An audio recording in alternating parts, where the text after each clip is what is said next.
بسم اللہ الرحمن الرحیم۔ السلام علیکم۔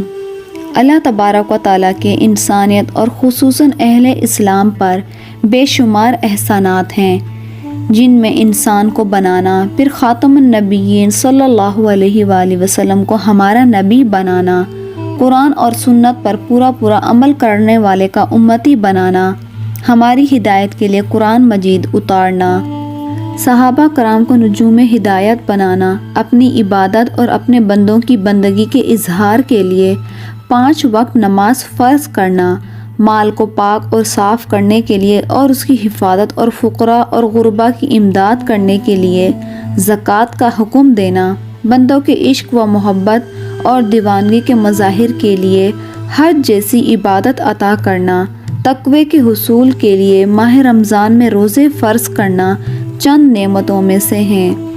رمضان سال بھر کے اسلامی مہینوں میں سب سے زیادہ عزت اور فضیلت والا مہینہ ہے۔ ماہ رمضان عظمتوں، برکتوں اور فضیلتوں، جس طرح روزوں کا مہینہ ہے، اسی طرح نیکیوں کے اہتمام اور نیکیوں کو سمیٹنے اور جمع کرنے کا بھی مہینہ ہے۔ ماہ رمضان صبر، سخاوت، ہمدردی، زکوٰۃ اور صدقے کا مہینہ ہے۔ ماہ رمضان فرض نمازوں کے علاوہ تراویح، تہجد، اشراق، چاشت اور اوابین، صلاۃ و تسبیح جیسی نمازوں کے اہتمام کا مہینہ ہے۔ ماہ رمضان دعاؤں اور التجا کے علاوہ روٹھے رب کو منانے کا مہینہ ہے۔ رمضان کا پہلا عشرہ رحمت ہے، دوسرا مغفرت اور تیسرا جہنم سے نجات کا ہے۔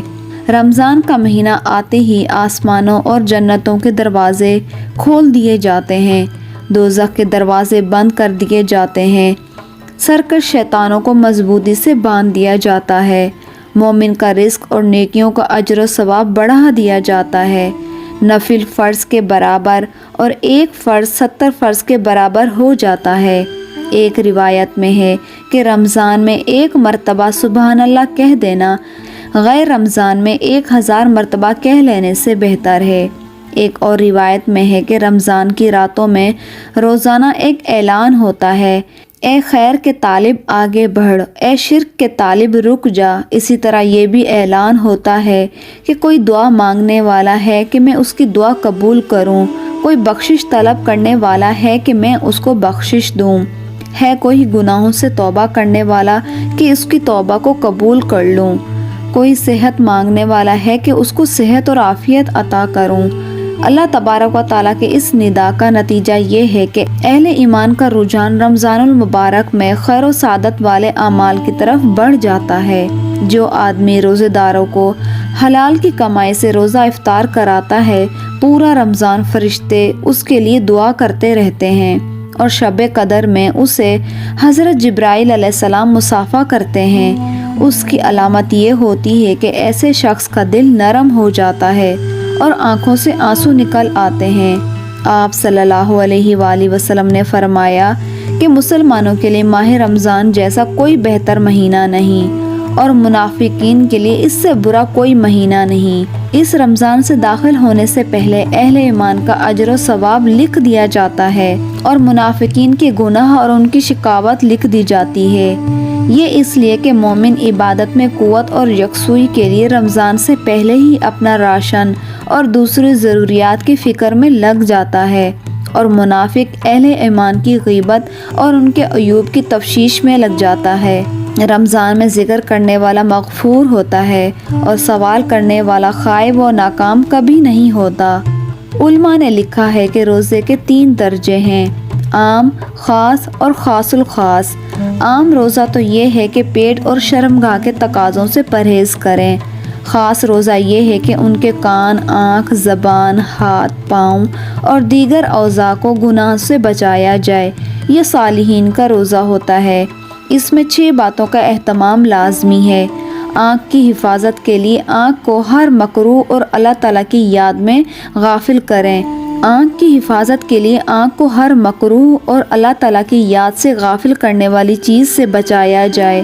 آپ صلی اللہ علیہ وآلہ وسلم کا ارشاد ہے کہ نظر شیطان کے تیروں میں سے ایک زہر آلود تیر ہے۔ بس جس نے اللہ تعالیٰ کے خوف سے نظر بد کو ترک کر دیا، اللہ تعالیٰ اس کو ایسا ایمان نصیب فرمائیں گے کہ اس کی حلاوت اپنے دل میں محسوس کرے گا۔